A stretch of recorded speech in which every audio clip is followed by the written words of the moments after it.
Hello दोस्तों, मेरा नाम तो 1 मिनट।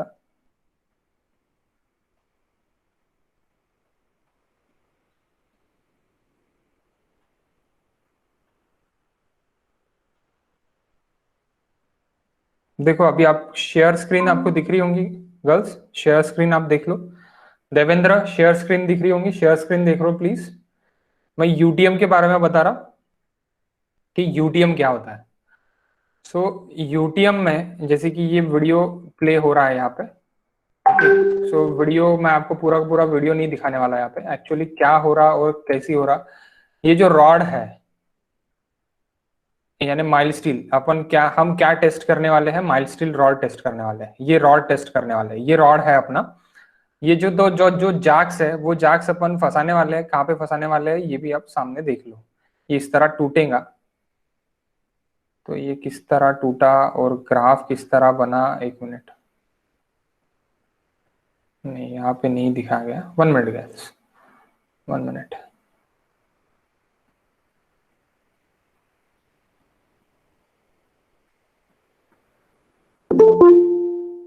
यूटीएम टेस्टिंग कौन ज्वाइन हुआ और ओके दोनों ही तो है, और कोई ज्वाइन नहीं हुआ ना? ज्वाइनिंग में किसी को प्रॉब्लम जा रहा नहीं ना?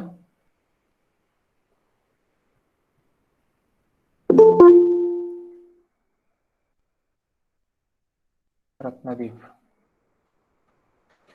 ओके।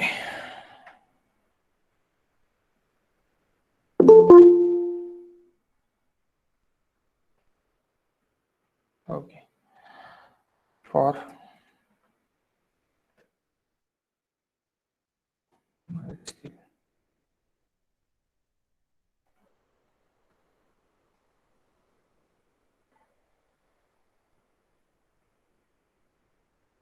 ये देखो, ये इस तरह की मशीन है और ये इस तरह का रॉड है। ये हम रॉड यूज करने वाले हैं, कहाँ पे यूज करने वाले हैं हम एक्सटेंसोमीटर से इसका लेंथ गेज यानी लेंथ गिन लेंगे यहाँ से यहाँ तक, दैट इज गेज लेंथ। ये आपकी गेज डायमीटर है और ये गेज लेंथ है। तो ये टोटल हम ग्रीप और ग्रीप दोनों फंसाने वाले हैं। अब कहाँ पे फंसाने वाले हैं वो देखते हैं अपन सामने। यहाँ पे पूरा फॉर्मूला वगैरह लिखा है, आप अगर देखोगे तो किस तरह प्रैक्टिकल है, प्रैक्टिकल किस तरह करना है वो यहाँ पे बताया। मुझे प्रैक्टिकल नहीं बताना है आपको। सो 1 मिनट, मुझे कैसी करते हैं वो आपको दिखाना है। तो देखो ये आपका रॉड रॉड वहां पे आप ऊपर फंसा रहे, नीचे फंसा रहे। रॉड फंसाएंगे ये अभी। रॉड फंसाने के बाद 1 मिनट,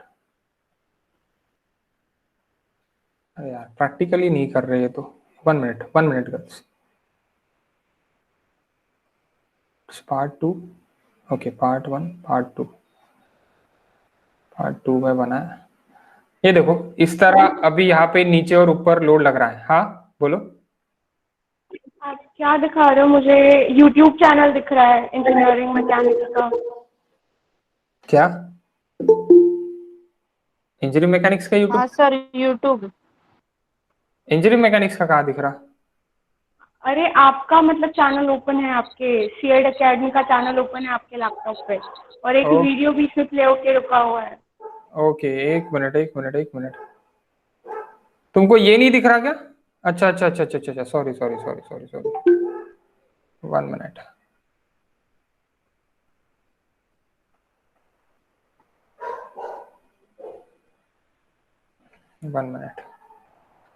ये देखो मैं ये दिखाना चाहता हूँ यूटीएम यूटीएम किस तरह वर्क करते हैं। जो भी अभी सेकंड ईयर में है उनको पता नहीं है, और उनको पता भी चलेगा या नहीं चलेगा ये पता नहीं, तो इसलिए मैं ये यूटीएम मशीन है करके ये मैं दिखा रहा।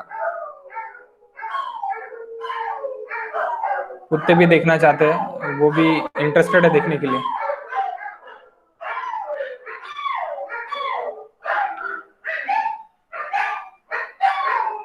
ये यूटीएम मशीन है girls, totally guys UTM machine है टोटली। यहाँ पे रॉड लगा है और यहाँ पे एक्सटेंशियोमीटर भी लगा है। तो आज कौन से इस पे वो टूटेगा और कौन से इस पे फर्स्ट क्रैक आएगा ये हम ऑब्जर्व करने वाले हैं। तो इसका ही ग्राफ किस तरह बनता वो हम देखने वाले हैं आज।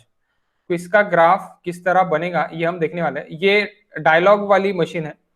ये देखो ये पहले अभी ये भी टूट रहा है, यानी लोड ऊपर से नीचे खींच रहा है और टूट गया। यानी ये देखो, ये मेन चीज है देखना आपको कि ये किस तरह टूटेगा। 1 मिनट, देखो अभी ये दिख रहा ना सबको वीडियो अभी? हाँ सर। ओके,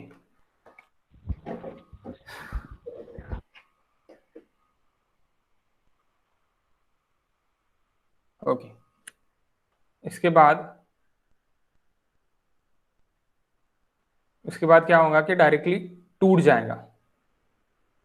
यानी इलोंग हो रहा, पहले इलोंग हो रहा, इलोंग हो रहा, इलोंग होने के बाद क्या होते जा रहा? टूट जा रहा। देखो पहला नेक नेक नेक फॉर्म ही होगा यहाँ पे नेक फॉर्म हो गया आपका, अभी नेक फॉर्म हो गया। नेक फॉर्म हो जाने के बाद टूटेगा। नेक हो रहा, नेक हो रहा, डायमीटर कम हो रहा, डायमीटर रिड्यूस हो रहा, डायमीटर रिड्यूस हो रहा। ये वीकर पॉइंट है, यहाँ पे होमोजेनियस मटेरियल नहीं था इसलिए यहां से क्रैक हो रहा। ये यहां से भी क्रैक हो सकता था। ओके, दोनों तरफ से खींच रहे, उसको टेंसाइल कर रहे हैं, दोनों तरफ से टेंसाइल कर रहे हैं। Okay, okay, okay. पूरा नेक फॉर्म हो गया, अभी पूरा नेक फॉर्म हो गया। अभी टूटेगा, अभी 100% टूटेगा, टूट गया। ओके, तो यही दिखाना था। तो ये यूटे मशीन है। हेलो, बोलो। सर इनका तो गिर ही गया, अपने हाथों नहीं गिरता, मतलब ऐसे गिरना नहीं चाहिए ना? क्या? इनका जैसे टूट के वो असेंबली से ही बाहर आ गया, ऐसा नहीं होना चाहिए ना? नहीं, होने को तो नहीं होना था, लेकिन हो गया अभी। ठीक है, तो क्या कर सकते? हो गया, होने को नहीं होना। ठीक है। सो अमृत दिसता है का तुला की वाइट वाइट स्क्रीन है? दिसता है ना? अरे बढ़िया यार। ठीक है, बोर्ड बोर्ड दिसता है का? बोर्ड? हो सर, बोर्डच सांगत. बरं बरं, बढ़िया. Okay, so stress strain curve guys, stress strain curve. So stress strain curve it is most important. यानी जो अभी आपने देखा, आपने क्या देखा कि मैंने ऊपर से और नीचे से उसको क्लैम्प करके रखा था, बार को ऊपर से और नीचे से क्लैम्प करने के बाद उसको टेंसाइल किया. उसको क्या कर दिया? टेंसाइल फोर्स अप्लाई कर दिया. टेंसाइल फोर्स अप्लाई कर दिया तो एक नेक फॉर्म हुआ. नेक फॉर्म होने जाने के बाद टूट गया. नेक फॉर्म हो जाने के बाद टूट गया. तो वो जो उसका स्ट्रेस और स्ट्रेन का कर्व है वो अपने को देखना है, mild steel stress strain curve. Mild steel stress strain curve आओ देखते guys. Mild steel stress strain, today's topic mild steel.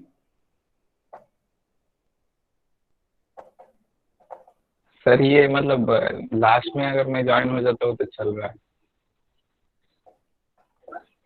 देखते अभी उसका क्या होगा. ठीक है, प्रयोग करके देखते और फिर रिजल्ट. लास्ट. हाँ सर, फिर लास्ट में ज्वाइन होने के बाद वो लिपसिंग नहीं जमती सर, मतलब आवाज पहले आता, लिपसिंग बाद में. हाँ, तो वो आपका इसका होगा फिर, यानी प्रॉब्लम नेट का प्रॉब्लम है वो. यानी लैग हो रहा वो. फिर से रिज्वाइन किया तो बेटर रहेगा. लैग में भी नहीं होगा. नहीं सर, वाइट हो जाएगा फिर. ठीक है. Mild steel stress strain curve, mild steel stress strain curve. तो जैसे ही देखो mild steel stress strain curve, तो सबसे पहले मैं स्ट्रेस और स्ट्रेन निकाल लेता. Here is stress,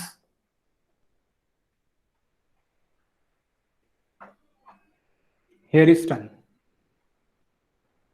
okay, here is stress, here is strain. Strain थोड़ा और ज्यादा होना मुझे,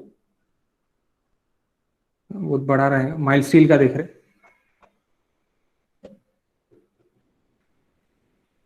ओके, जो अभी हमने माइल्ड स्टील बार टूटे हुए दिख रहा, उसका ही स्ट्रेस स्ट्रेन कर्व हम देख रहे. सृष्टी कळत आहे ना म्हणजे काय चालू आहे? जे माइल्ड स्टील बार तुटलेला आहे आपला, त्याचाच बघतोय आपण. ओके, सो बघा, देखो पहले क्या हो रहा, पहले कुछ भी, यानी अपन लोड बढ़ा रहे थे तो कुछ भी नहीं हुआ. एक पॉइंट तक कुछ भी नहीं हुआ. यानी एक पॉइंट तक क्या था मेरा? Stress is directly proportional to the strain. 1 minute.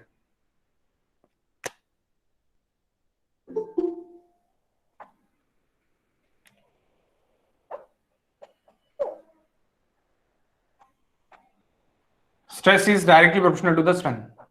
यहां पे जो भी स्ट्रेस है वो स्ट्रेन को डायरेक्टली प्रोपोर्शनल है, up to the proportionality limit. ये O पॉइंट है, that is A point. A point तक टोटली इलास्टिक में है, body it is an elastic, और उसको कोई इफेक्ट नहीं कर रहा। मैंने पहले क्या कर दिया, पहले क्लैम्प कर दिया, पहले ये बार मैंने क्लैम्प कर दिया। क्लैम्प करने के बाद मैंने इसको ये दोनों तरफ से खींचना चालू किया, तो वो at a proportionality limit, that at A point is nothing but proportionality limit point, PL point. So proportionality limit point तक जहां पे stress is directly proportional to the strength, जहां पे हुक्स लॉ ओबे है, वहां तक कोई भी इफेक्ट नहीं गिरा, कोई भी इफेक्ट नहीं गिरा। प्रोपोर्शनैलिटी लिमिट जैसी पार हो जाता, यानी stress is not directly proportional to the strength, यानी आप थोड़ा ज्यादा स्ट्रेस बढ़ाते, यानी लोड आप थोड़ा ज्यादा इंक्रीज करते हैं, यानी stress is nothing but denoted by sigma. This is nothing but आप क्या बोल सकते हैं, P by A, force upon area. Strength it is nothing but denoted this, and changing length upon original length, so जब आप stress थोड़ा बढ़ाओगे तो थोड़ा ज्यादा आपका क्या हो रहा है कि इस तरह का कर्व आ रहा है, यानी 2 डिग्री कर्व आ रहा है, दैट इज नॉन इलास्टिक, नहीं sorry elastic but non linear.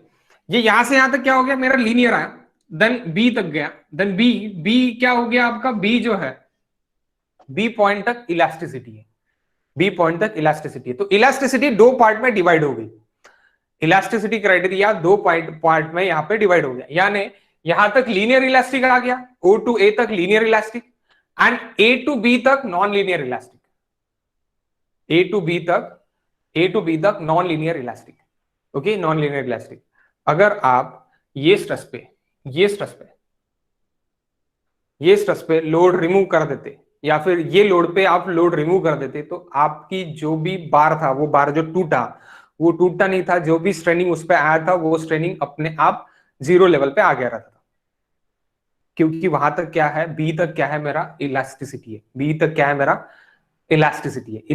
है, तो वहां से अगर आप लोड रिमूव करते थे, लोड निकाल लेते थे, मैं टेस्टिंग बंद कर देता था, तो मेरा बार टूटता नहीं था, मेरा बार इलॉन्ग भी नहीं दिखता था, मेरे बार में कुछ भी डिफॉर्मेशन और इलॉन्गेशन नहीं दिखता था, it is 0, okay, why, because of B point तक इलास्टिसिटी है। उसके बाद अगर मैं जाऊंगा, तो उसके बाद क्या आ रहा, उसके बाद यानी इसके बाद भी मैं स्ट्रेस इंक्रीज कर रहा, सो मेरा stress just first crack is occur on the C,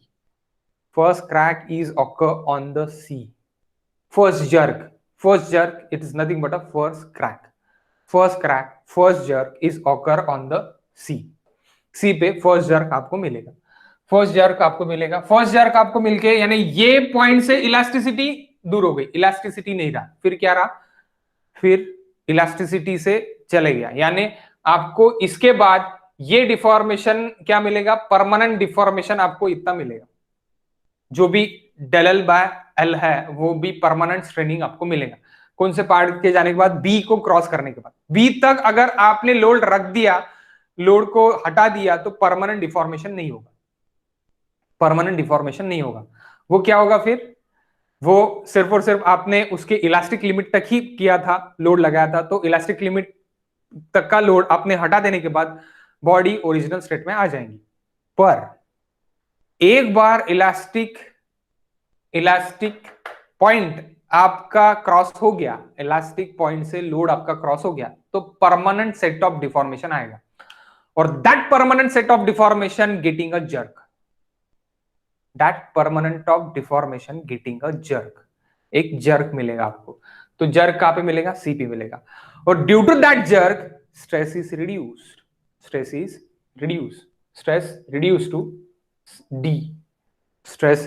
to D पे स्ट्रेस रिड्यूस हो जाएगा, नीचे गिर जाएगा stress, okay. Straining is not reduce, stress is reduce without increasing any strength, stress is reduce. अब स्ट्रेस रिड्यूस हो जाने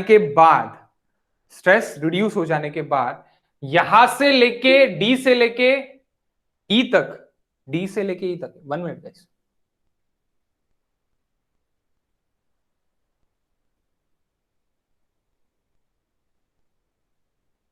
okay, D से लेके ई तक आपका क्या हो रहा, डी से लेके ई तक without increasing any stress straining is occur, straining is occur, यानी आपका स्ट्रेस ग्राफ में कुछ भी बढ़ते हुए नहीं दिख रहा, कुछ भी बढ़ते हुए नहीं दिख रहा, तो भी आपका स्ट्रेनिंग बढ़ रहा at a distance, at a some distance, यानी डी टू ई डिस्टेंस था, D to E zone, that is purely plastic zone, purely plastic zone में चले जाएगा।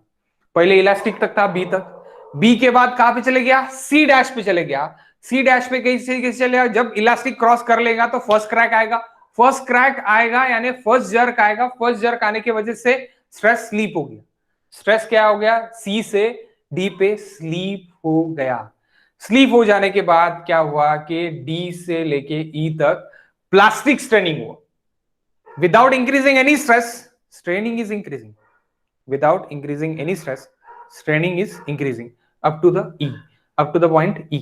After that E point strain is hardening, strain hardening, strain hardening up to the F point, ultimate stress, up to the ultimate stress point, and after that F point getting a ultimate stress है ना, सबसे ज्यादा stress, उससे ज्यादा नहीं रह सकता, ultimate stress उससे ज्यादा स्ट्रेस नहीं रह सकता, ये थ्योरी का कहना है, अल्टीमेट स्ट्रेस तक, और अल्टीमेट स्ट्रेस के बाद क्या होगा, फॉल होके जी पे फेल हो जाएगा, जी पे फेल हो जाएगा। Okay, without increasing any stress strain softening होगा, ये जोन यहां से यहां तक स्ट्रेन हार्डनिंग का, यहां से यहां तक स्ट्रेन सॉफ्टनिंग का, स्ट्रेन सॉफ्टनिंग हो जाएगा, स्ट्रेन सॉफ्टनिंग होने के कारण क्या होगा, स्ट्रेन सॉफ्टनिंग होने के कारण फेल हो जाएगा, कहां पे फेल होगा, जी पे ब्रेक हो जाएगा, दिस ब्रेक, आपने जो धड़ाकीसा ब्रेक देखा, that break, okay break, video में देखा ना अभी आपने, ब्रेक देखा, ब्रेकिंग पॉइंट देखा, आपका ब्रेक हो गया, तो वो ब्रेक कहां पे हुआ, वो ब्रेक जी पे हुआ। तो आओ अभी इसका पॉइंट्स देखते हैं कि कौन से पॉइंट्स और क्या क्या इंपॉर्टेंस है पॉइंट्स के, ओके क्या क्या इंपॉर्टेंस है पॉइंट्स के, और पॉइंट्स कहां कौन से क्वालिटी पे चेंजेस हो रहे हैं, कौन से क्वालिटी पे चेंजेस हो रहे हैं, वो सब कुछ हम देखेंगे। ओके ओके, सो आओ देखते, first that O point is origin,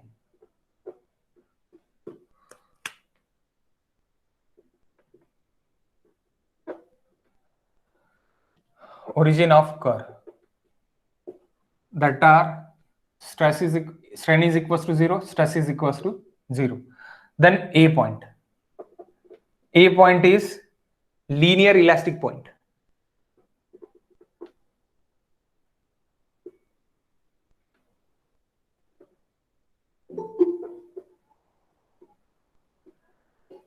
linear elastic point, तो linear elastic point ए तक रहेगा, B non linear elastic point, अब आप पॉइंट भी बोल सकते बी को, और आप जोन भी बोल सकते, यानी मैं ओ टू ए, यानी मैं पहले लिखता O to A, that is linear elastic zone, O2A क्या हो गया आपका, linear elastic zone, linear elastic zone where Hooke's law is obey, Hooke's law is ओबे।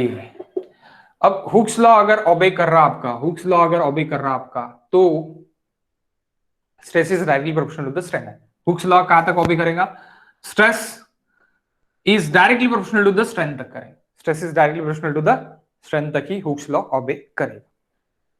Okay, next zone, that is A to B zone, A to B zone, A to B zone, A to B zone non-linear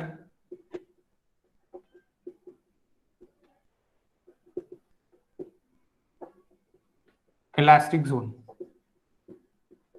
non-linear elastic zone, A to B zone क्या आएगा, non-linear elastic zone, non linear elastic zone, okay क्योंकि linear है कि यहाँ पे stress is not directly proportional to the strain, but elastic है, क्या है, इलास्टिसिटी है, तो टोटल इलास्टिक जोन क्या हो गया guys, elastic zone O to B zone, O to B that is elastic zone, इसमें क्या आ रहा, O2B में O2A linear elastic, A to B non linear elastic, A to B non-linear elastic. Okay, next. Sir थोड़ा camera side करो, क्या? Camera side करो। Okay okay okay okay okay, ठीक है।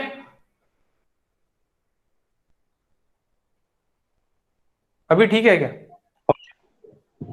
Okay, so zone A to B non-linear elastic zone and zone O to B it is elastic zone. Okay, and zone O to A it is linear elastic zone. तो ये zones हो गए आपके. Next B to C that is non-linear non-elastic zone. Non-linear non elastic zone यानी elastic नहीं है, तो क्या हो गया? प्लास्टिक हो सकता, यस एग्जैक्टली प्लास्टिक हो सकता, but not a purely plastic also, not elastic not purely plastic. Okay, दोनों भी नहीं है, not elastic not purely plastic. So we can not, यानी अपने को इंपॉर्टेंस नहीं है इसका बी टू सी का, क्योंकि जस्ट बी के बाद ही सी आता, जस्ट बी के बाद ही सी आता, तो सी पॉइंट लेंगे अपन। C point is equal to, it is upper yield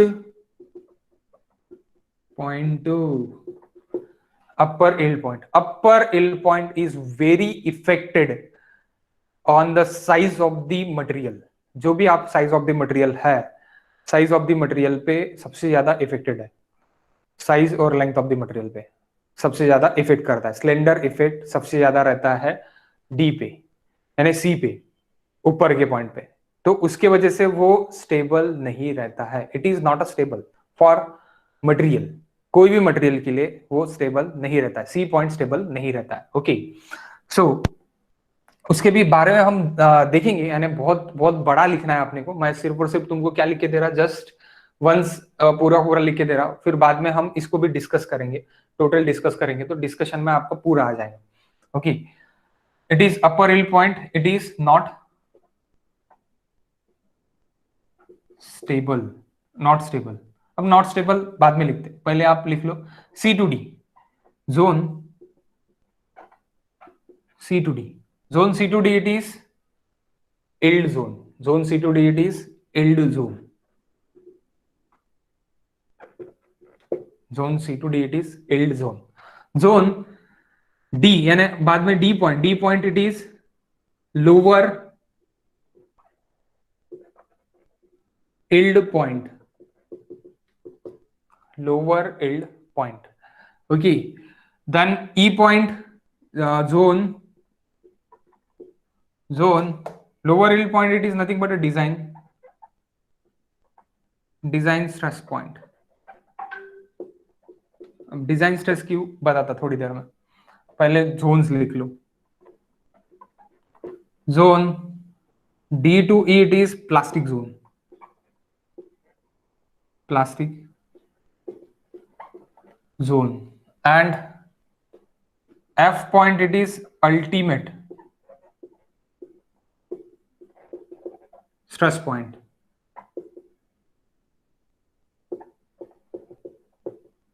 and G point it is break point।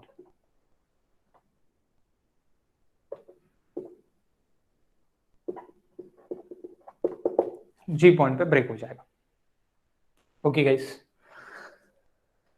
तो ये लिख लो पहले, देन मैं डिस्कशन बताता, मैं आपको लिख के देने वाला हूं, आपको लिखना है। ओके, मैं डिस्कशन करूंगा इसके ऊपर कि ये और क्या डिस्कस कर सकते हैं अपन इसके ऊपर, क्योंकि ये यूनिवर्सिटी एग्जाम के लिए गाइस 6 मार्क्स के लिए पूछे जाने वाला क्वेश्चन है, 6 मार्क्स के लिए कंफर्म पूछे जाने वाला question. Explain smile steel stress strain curve करके आएगा directly 6 marks. Okay, so what is mile steel stress strain curve? It is not arcs in get but salient features acts in gate. Salient features जो भी है इसके वो पूछे जाते हैं गेट में। अब क्या क्या पूछे जाते हैं वो हम सामने देखेंगे। ओके ओके, सो लिख लिया क्या आपने यहां तक गाइस सबने? हाँ सर। पहले से ही लिख के बोलना अपने पास तो है ना। सर रिवीजन के लिए लिखना पड़ता फिर से। अच्छा ठीक है।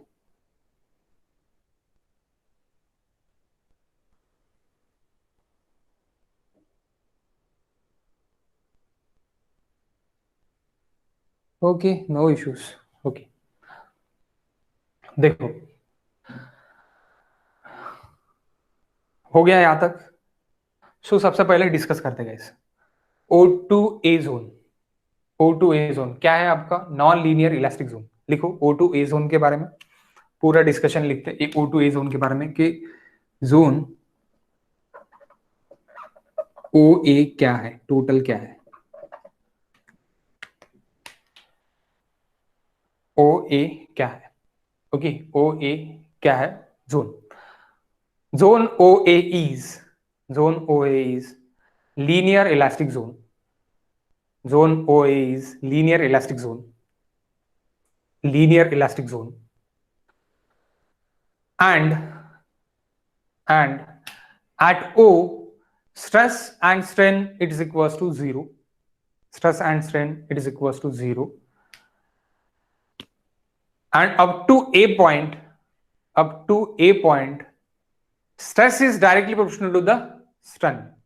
Stress is directly proportional to the strain up to A point. Stress is directly proportional to the strain. Stress is directly proportional to the strain. And we can say A point is proportionality limit point. We can say A point is proportionality limit point. Proportionality limit point. नीचे लिखो proportionality limit. Proportionality limit is equals to stress is directly proportional to the strain. Stress is directly proportional to the strain. यहाँ पे लिख के दिया क्या मैंने PL? No, मैंने PL नहीं लिख के दिया। PL लिख लो। PL is equals to that PL is equals to proportionality limit. Proportionality limit is equals to stress is directly proportional to the strain. Okay, यानी क्या? Stress is directly, इसीलिए मैंने ये ट्रायंगल निकाला। Stress is directly proportional to the strain at this zone. Stress is directly proportional to the strain up to proportionality limit. Up to proportionality limit. After the proportionality limit, stress is not directly proportional to the strain. Proportionality limit के ही नीचे लिखो after the proportionality limit stress is increasing, strain is also increasing, stress is increasing, strain is also increasing, but not in directly proportional, somewhat stress is less increase but strain is more increase. Somewhat stress is less increase but stress is more, क्योंकि stress आप कम बढ़ा रहे हैं लेकिन strain आपको ज्यादा दिख रहा। तो कम स्ट्रेस बनाने यानी आपने लोड कम लगाया तो भी आपको स्ट्रेनिंग ज्यादा लग रहा। कब? प्रोपोर्शनैलिटी लिमिट के बाद। For mild steel guys, for mild steel. Okay, for mild steel. After that zone A to B, zone A to B, that is zone A to B लिख लो। इसके बाद लिखो जोन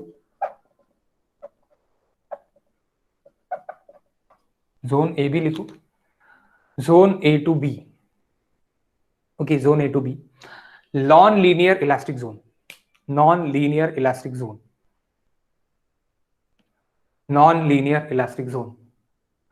ओके, तो अभी आप बोलेंगे नॉन लीनियर इलास्टिक जोन तो आपने यहाँ पे लिख के दिया, तो उसका मतलब क्या है? Non linear elastic zone does not obey Hooke's law, but it is in elastic limit. Does not obey Hooke's law but it is in elastic limit. Okay, elastic limit. अब हुक्स लॉ कहां पे obey होगा? Hooke's law up to the proportionality limit तक obey होता है, ये अपन ने यहाँ पे लिखा है।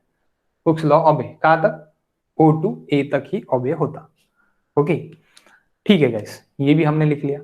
देन अपर इल्ड पॉइंट को मैंने बहुत सिर्फ आपको क्या बताया? That is see it is upper yield point. लेकिन अपर इल्ड पॉइंट के बारे में बहुत कुछ है, बट उसके पहले अपन B to C चले जाते हैं। जोन B to C में क्या होगा? क्योंकि ये क्वेश्चन पूछे गया है रिसेंट ईयर्स में पीएसयूज के एग्जाम में, not in GATE and not in IES, but PSUs के एग्जाम में पूछा गया कि जब आपका ईएस आपका इलास्टिक लिमिट खत्म हो जाएगा, अपर यील्ड पॉइंट तक जाएगा, तो वो जोन कौन से स्टेट में रहेगा, वो जोन कौन से स्टेट में रहेगा, तो ये वाला जो जोन है वो कौन से स्टेट में रहेगा। तो लिखो गाइस इसके लिए zone B to C, zone B to C, zone B to C, zone B C, it is non-linear non-elastic zone and non-plastic zone, non-linear non-elastic zone and non-plastic zone, plastic भी नहीं है, non purely plastic zone लिखो guys, plastic में तो चले गया वो, non purely plastic zone, non purely plastic zone, non purely plastic zone, plastic zone में तो चले गया, इलास्टिक खत्म हो गया तो प्लास्टिक में चले गया, लेकिन प्योरली प्लास्टिक नहीं है, प्योरली प्लास्टिक नहीं है।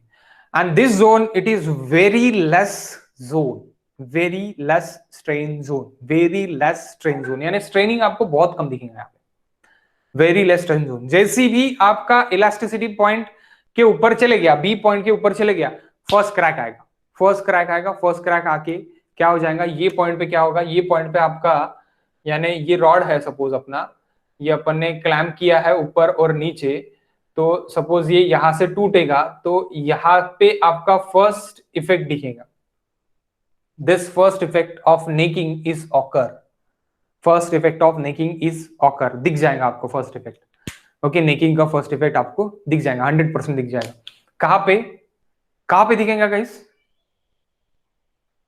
कहां पे दिखेगा, सी पॉइंट पे दिखेगा, सी पॉइंट पे दिखेगा, और इट इज डिपेंड्स कि सी पॉइंट पे कितना दिखेगा, बी टू सी पॉइंट पे, तो वो बहुत, और वो डिफॉर्मेशन फिर से रीगेन अपने ओरिजिनल स्टेट पे नहीं जाएगा, that is permanent deformation. C पे जो भी डिफॉर्मेशन आएगा that is permanent deformation, okay, we get a permanent deformation at this zone, okay, that B zone, BC zone, again next लिखो आप, next line, we get a permanent deformation, we get a small permanent deformation लिखो guys, we get a small permanent deformation in this zone, in this zone, okay, now अभी आपको C point लिखना है, जो C point है वो C point constant नहीं है, वो सी पॉइंट आप अगर साइज कम ज्यादा कर देते हैं सेम मटेरियल के लिए, सेम मटेरियल के लिए अगर आप डायमीटर ऑफ बार बढ़ा देते तो सी पॉइंट कुछ अलग रहेगा, डायमीटर ऑफ बार आप बढ़ा देते यानी आपने क्रॉस सेक्शन चेंज कर दिया, काय का क्रॉस सेक्शन, ये मेरे बार का क्रॉस सेक्शन अगर मैंने चेंज कर दिया, मैंने बड़ा वाला बार ले लिया तो मेरा सी पॉइंट नीचे आ सकता, अगर मैंने इससे छोटा ले लिया तो मेरा सी पॉइंट ऊपर भी जा सकता, इट्स डजंट रिलेट, यानी वो आपके डायरेक्टली डिपेंड क्या पे कर रहा, C point it's depend upon the size, C point is depend upon the size, D point is effect upon the size of the bar, okay, dimensions of the bar पे depend है वो, dimensions of the bar और dimensions of the material पे depend है, okay, so C point guys, point C, point C, कैसी टूट रहा बार, इसकी पूरी थ्योरी लिख रहा है अपन, पूरी थ्योरी लिख रहा है, ओके, सो सी पॉइंट ये पूछा जाता है गेट और एमपीएससी में, सी पॉइंट के बारे में पूछा जाता है गेट और एमपीएससी में, और डी पॉइंट के बारे में भी पूछा जाता है गेट और एमपीएससी में। C point it is the upper yield stress point, it is upper yield stress point, upper yield stress point, okay, तो यहां पे भी लिख लो आप अपर यील्ड स्ट्रेस पॉइंट, यानी upper yield stress, not a point, upper yield stress, that is fy upper, लेकिन अभी fy मत लिखो यहाँ पर, that is stress, okay, stress को आप सिग्मा से भी डिनोट कर सकते और आप f से भी डिनोट कर सकते guys, we can denote it by stress and we can denote it by f, okay, दोनों से डिनोट कर सकते हैं। नेक्स्ट अब अपर यील्ड पॉइंट जो भी है मेरा, वो तो मेरा पता चलेगा अपर यील्ड पॉइंट है, this is highly affected, this point is highly affected highly affected due to dimensions, sorry, highly affected on dimensions of, highly affected on the dimensions of material, dimensions of material, like diameter of the bar or size of the bar. If diameter of the bar or size of the bar increase or decrease, this point लिखो guys सामने, if diameter of the bar increase or decrease, C point is increase or decrease, C point is increase or decrease. Okay, C point is increase or decrease. Okay, next क्या है, इसके बाद क्या है? तो इसके बाद क्या लिखेंगे? अभी ये इंक्रीज और डिक्रीज हो रहा है, यानी this is not stable. Okay, upper yield stress is not stable, upper yield stress is not stable, stable नहीं है. ओके, स्टेबल नहीं है, it is not stable, stable नहीं है. Upper yield stress is not stable. Okay, stable नहीं है. Then okay, हो गया. कैप के ऊपर ये है, ये आपके अपर इल्ड पॉइंट, ये स्टेबल नहीं है. तो स्टेबल कौन है? Lower yield point, it is stable, that is design stress. Next point D, point D that is lower yield stress. अब आप बोलेंगे लोअर इल्ड स्ट्रेस और ये सेम है क्या? नहीं, सेम नहीं है. ये मैं थोड़ा नीचे बना था, थोड़ा नीचे है मेरा. That is lower yield stress. जरूरी नहीं है कि नीचे रहेगा, ऊपर भी रह सकता. ठीक है, that is F Y, that is nothing but a design stress. Design stress है guys, design stress. Lower yield stress it is design stress, lower yield stress it is design stress. अब why design stress? It is stable. लिखो point D, लिखो point D, it is lower yield stress, lower yield stress. It is stable, it is stable, it is stable, and it is design stress, and it is design stress.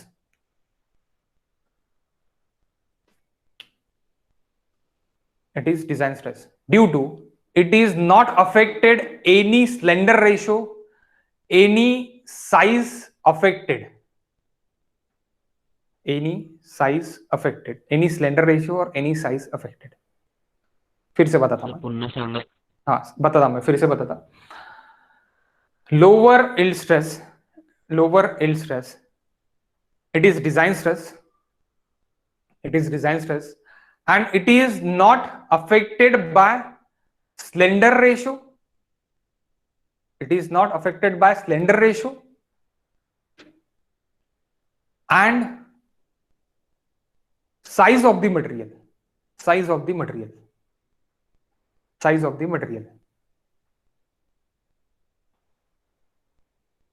It is maximally constant stress, it is maximally constant stress for a material, maximally constant stress for a material, यानी constant stress है for material के लिए, सभी material के लिए रहेगा.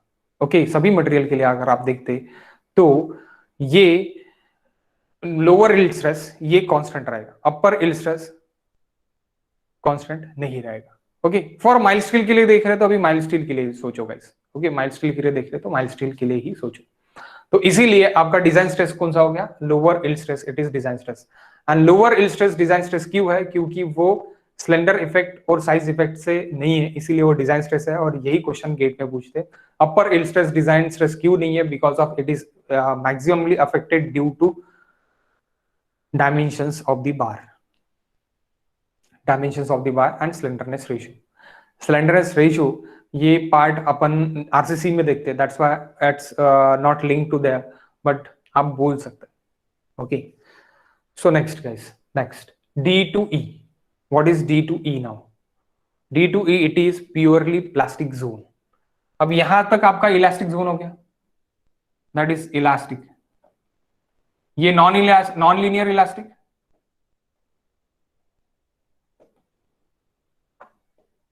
ये linear elastic,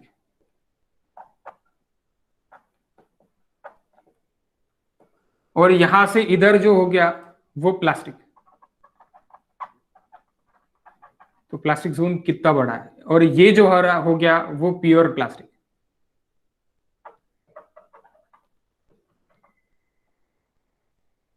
pure plastic. Here is strain hardening zone.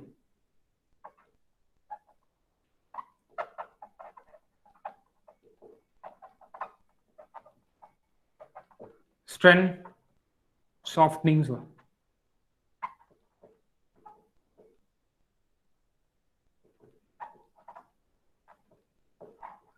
Strength softening zone, strength hardening zone, strength softening zone.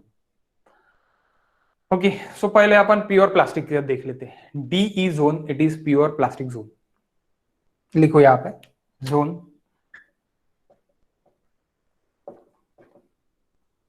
DE, zone DE, it is pure plastic zone. Okay, it is pure plastic zone.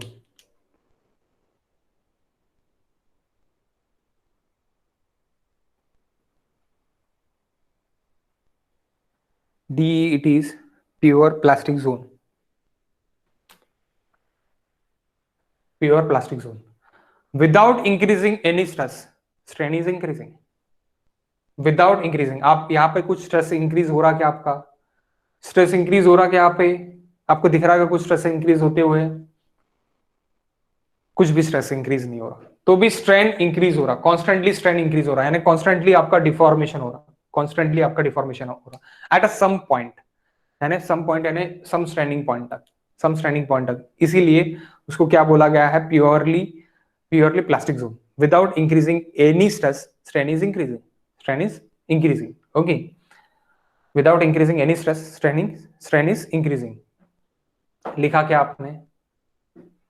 Without increasing any stress, strain is increasing up to the E point. Up to the E point. That is nothing but pure plastic zone. That is nothing but pure plastic zone. Okay, pure plastic zone हो गया. Okay guys, pure plastic zone. The next, E to F. E to F. Zone E to F. Zone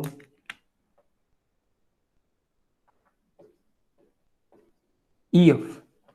Zone EF. Okay, zone EF. Guys, zone EF. Zone EF is strain hardening zone. Strain hardening zone. Zone EF is strain hardening zone. Strain hardening zone. Zone EF is strain hardening zone. Okay, zone EF is strain hardening zone. Strain hardening zone up to the ultimate point. Up to the ultimate point. That is ultimate point. Ultimate stress point.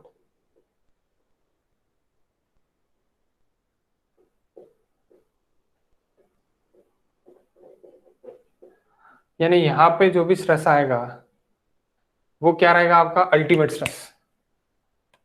अब इसको stress को थोड़ा ऊपर लेके जाओ, that is ultimate stress level. Ultimate stress level, ultimate stress level के ऊपर stress नहीं रहेगा मेरा, उसके बाद मेरा स्ट्रेस कम हो जाएगा, ऐसी थ्योरी में बोला है। ऐसी कहाँ पे बोला है? थ्योरी में बोला है। Okay, so ultimate stress, while getting ultimate stress at F point, strain softening it start. Okay, strain softening आपका start हो जाएगा।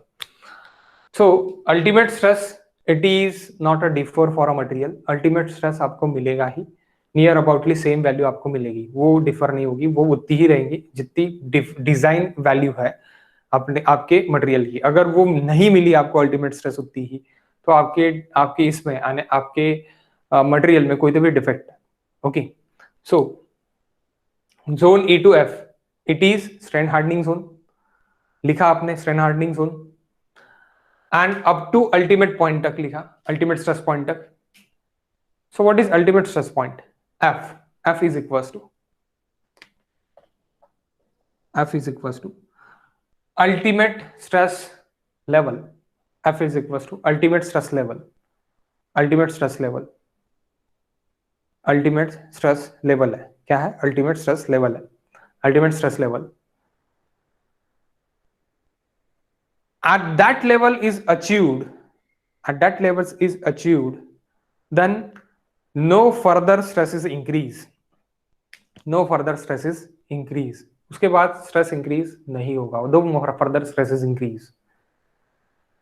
And it goes to strength softening. It goes to strength softening. Strength softening यानी क्या होगा guys? Without increasing any strength यानी stress आपका क्या हो रहा? Reduce हो रहा. Strength आपका क्या हो रहा? Stress आपका क्या हो रहा? Reduce हो रहा. Reduce होके G पे फेल हो जाएगा. Reduce होके G पे फेल हो जाएगा. तो strength softening लिखो.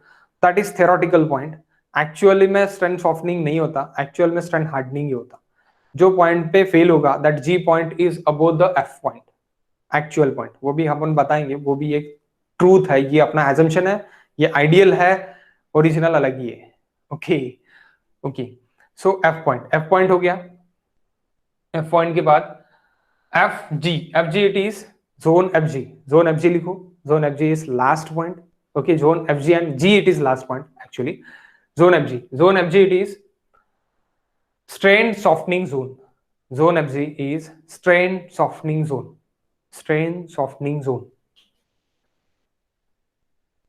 In this zone, stress is reducing.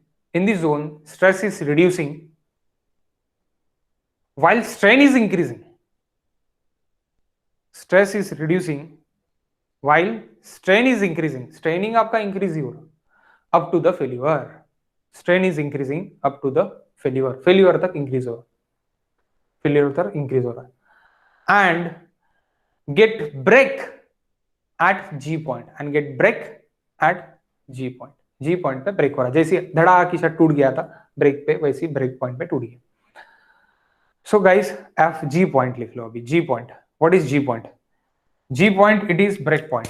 मैंने आप यहाँ पे लिखा है break point. G point it is break point, but it is not a constant for a material. G point यानी क्या है? मेरा break point है, but वो constant नहीं रहेगा material के लिए. And that break stress is also not constant for a material. Break stress, it is not a constant for a material, but we assumed it. लिखो guys सामने. But we assumed it that is near about to constant.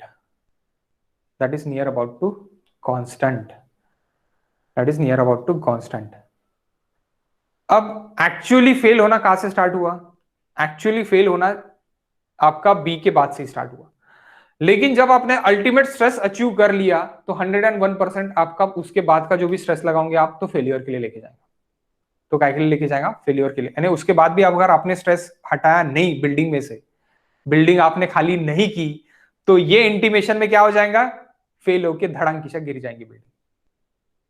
देखो guys, building के लिए एक example लेते हैं अपन, या फिर आपके अभी तो आपने टूटा हुआ रॉड तो देखा ही, तो उसी के हिसाब से बिल्डिंग के लिए अगर एग्जांपल लिया अपन ने, तो बिल्डिंग यहाँ से यहाँ तक बेस्ट लाइफ में, यहाँ पे क्रैक हो गया, इंटीमेशन आया पहला, बाद में और आपका लोड बढ़ा, फैमिली मेंबर्स बढ़े, लोड बढ़ा, सब कुछ बढ़ा, बिल्डिंग चेंज नहीं हुई, बिल्डिंग वही रही, तो बिल्डिंग अल्टीमेट स्ट्रेस तक चलेगी. अल्टीमेट स्ट्रेस के बाद क्या हुआ कि आपको अभी इंटीमेशन नहीं देंगी, अभी क्या होगा कि अभी कुछ ना कुछ तो गिरने वाला है, तो स्ट्रेंथ सॉफ्टनिंग स्टार्ट होना चालू हुआ, थोड़े थोड़े पोपड़े गिरना चालू हुआ, थोड़ा थोड़ा स्लैब का आपका लोहा दिखना चालू हुआ, थोड़ा थोड़ा बीम का लोहा दिखना चालू हुआ.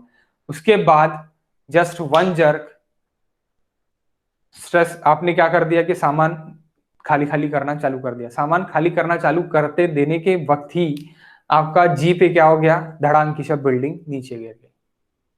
ओके, कल की न्यूज है, महाराष्ट्र बैंक में स्टेप्स पे ये गिर गई, छत गिर गई.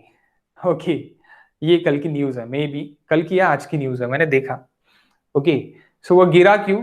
बिकॉज ऑफ ओवर एनफोर्स बनाया था करके गिरा. अब ओवर एनफोर्स क्या है वगैरह वगैरह क्या है वो अपन डिस्कस कर चुके हैं. ओके, कर चुके हैं बोले तो थर्ड ईयर फाइनल ईयर वाले इसके साथ कर चुके हैं, सेकंड ईयर वालों को अभी तक नहीं समझेगा. So that's why don't take load. G point आपका क्या है, ब्रेकिंग पॉइंट है। तो ये आपका टोटल स्ट्रेस स्ट्रेन कर्व हो गया। But actual stress strain curve कुछ अलग ही बोलता। एक्चुअल में क्या होगा कि ये जी पॉइंट यहां पे नहीं टूटेगा, ये जी पॉइंट कुछ तो भी यहां पे टूटेगा। एक्चुअल इट इज अपर जाके ही टूटेगा, यानी और उस पे आप स्ट्रेस लगाओगे तो उसके बाद जाके ही टूटेगा। That is actual, that is theory, that is actual, that is ideal. Theoretical, ideal is theoretical. Guys लिख लिया आपने पूरा का पूरा, समझ गया? समझ गया क्या किसी को कोई डाउट? हो सर हो। Okay okay okay okay.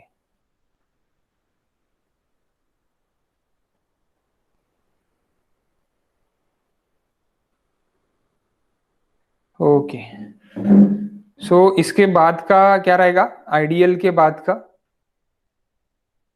Ideal stress strain curve के बाद का क्या रहेगा? Stress strain curve, actual stress strain curve. तो एक्चुअल स्ट्रेस स्ट्रेन कर्व किस तरह रहेगा?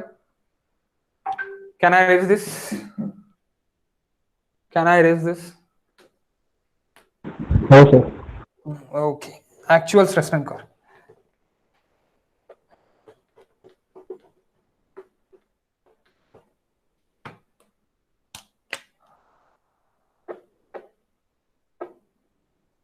क्या होगा कि कुछ यहां तक ही जाएगा, ऐसे ही जाएगा और यहां पे ब्रेक हो जाएगा। That is up to proportionality limit, then B point and this C पे ब्रेक। ओके, सी पे ब्रेक।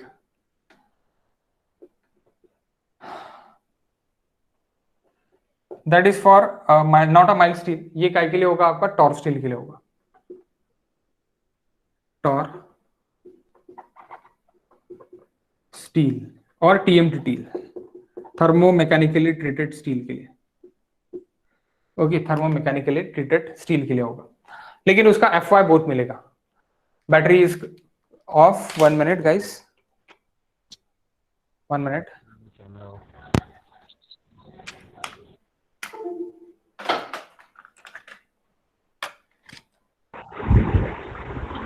उद्या घेऊन घेऊ सर आता आपण.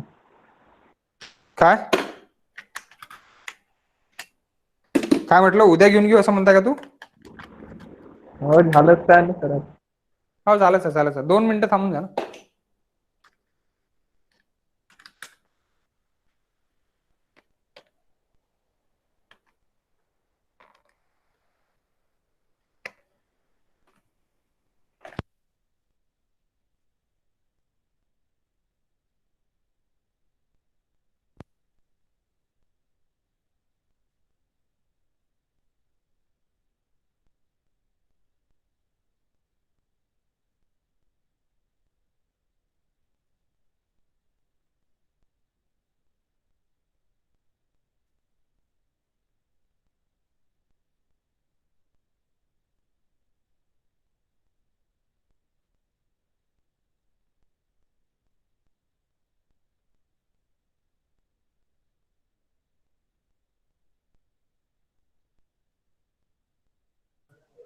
सर आवाज नहीं येऊन राहिला तुमचा. सर माईक चालू आहे.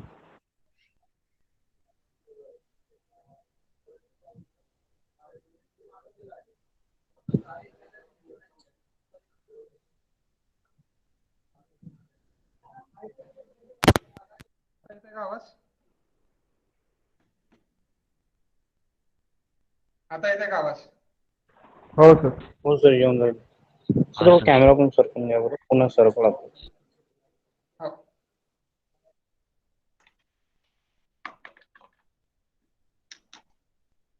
ओके.